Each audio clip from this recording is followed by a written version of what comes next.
এক বনে একটি লাল পান্ডা থাকত, তার নাম রুমি। তার পশমগুলো খুব সুন্দর আর ফ্লাফি। সে গাছে চড়ে বাতাস উপভোগ করত, মনে হয় যেন বাতাস তার ধারে কথা বলে। একদিন ফলের বাগানে সে একটি বাতাসে ভেসে আসা আর্তনাদ শুনতে পেল। যেয়ে দেখল একটি আহত চড়ুই পাখি মাটিতে পড়ে আছে, তার ডানা ভেঙে গেছে, সে নড়াচড়া করতে পারছে না। রুমি সাবধানে পাখিটি হাতে তুলে নিল, সে চড়ুইয়ের সেবা করবে, পরম যত্নে রাখবে। সে পাখিটি নিজ হাতে খাওয়াই দেয় ও মজার গল্প বলে, তার জন্য একটি বাসাও বানিয়ে দেয় যা চড়ুইয়ের খুব পছন্দ হয়। চড়ুই উঠতে পারে না বলে রুমি নিজে দৌড়ে উড়ার মতো অভিনয় করে। একদিন সে দেখে চড়ুই উড়ার চেষ্টা করছে, প্রথমে ভয় পেলেও পরে খুশি হয়ে যায়।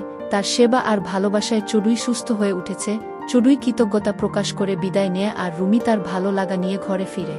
সে রাতে একটি রাজকীয় বক্তার কাছে আসে। রুমি ছুটে যেয়ে আমন্ত্রণ জানায়। বক্তি জানায় সে জাদুর পাখি। রুমি অবাক হয়। চড়ুই তার দয়া ও ভালোবাসার কথা সবাইকে বলেছে, তাই খুশি হয়ে সে এসেছে রুমিকে পুরস্কৃত করতে। জিজ্ঞেস করে কি চাই তার। রুমি বলে সে যা করেছে মন থেকে করেছে, কোনো প্রতিদান সে চায় না।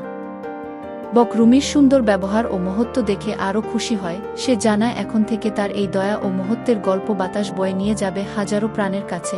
বকটি পাখা ঝাপটে রুমিকে আশীর্বাদ করে। এরপর একদিন একটি বাবুর কাছে বাতাস আর চড়ুই রুমির গল্প নিয়ে যায়, যা বাবুকে আনন্দ দেয় আর রুমির হৃদয় উষ্ণতায় ভরে ওঠে। সকল দয়াশীলদের বুঝি এমনই উপলব্ধি হয়।